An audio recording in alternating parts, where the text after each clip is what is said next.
Hi students, இன்றைக்கி நம்ம பார்க்க போகிற rearrangement reaction Stevens rearrangement.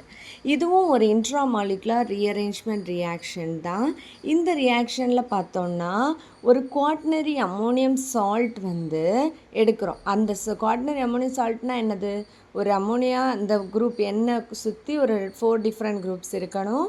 Plus சால்ட்னால் என்னது? ஒரு ப்ளஸ் மைனஸ். இங்கே வந்து இது வந்து சால்ட் ஃபார்மேட்டில் இருக்குது.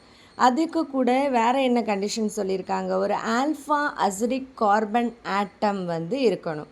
அப்போ இங்கே ஆல்ஃபா அசிடிக் கார்பன் ஆட்டம் எதுன்னா ஒரு கார்பனைல் குரூப் கூட அட்டாச் ஆகிருக்கிற கார்பன் ஆட்டம் தான் ஆல்ஃபா அசிடிக் கார்பன் ஆட்டம்னு சொல்லுவோம்.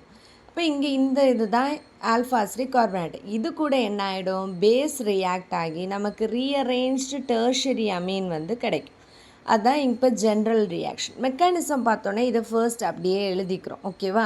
இந்த பிஆர் வந்து NaBr வெளியே போயிடும். ஸோ நம்ம அதை எழுதலை. OH மைனஸ் மட்டும் வச்சு எப்படி ட்ரீட் பண்ணுறோன்னா இந்த இந்த CH2-வை ஹச்சுன்னு பிரித்து எழுதியிருக்கிறேன். அப்போ இதில் இருக்கிற ஒரு ஹச் வந்து என்ன ஆகிடும்? -H2O-வாக வெளியே போயிடும் இது கூட சேர்ந்து. இப்போ இந்த பாண்ட் இங்கே போகும்போது இதில் மைனஸ் சார்ஜ் வந்து க்ரியேட் ஆகும். இப்போ இந்த ஸ்டெப் வந்து இப்படி வரும், இதில் மைனஸ் வரும், அவ்வளோதான் டிஃப்ரென்ஸ். மற்றதெல்லாம் சேம்.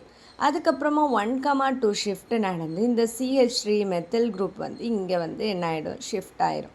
அப்போ இதில் என்னது? இந்த CH3 எங்கே போட்டோன்னா இந்த பாண்ட் இங்கே வரும்போது இந்த பாசிட்டிவ் சார்ஜ் வந்து மாறிடும். அப்போ இது வந்து இப்படி நார்மலாக கிடைக்கும். இதுதான் வந்து என்னது? Stevens rearrangement reaction.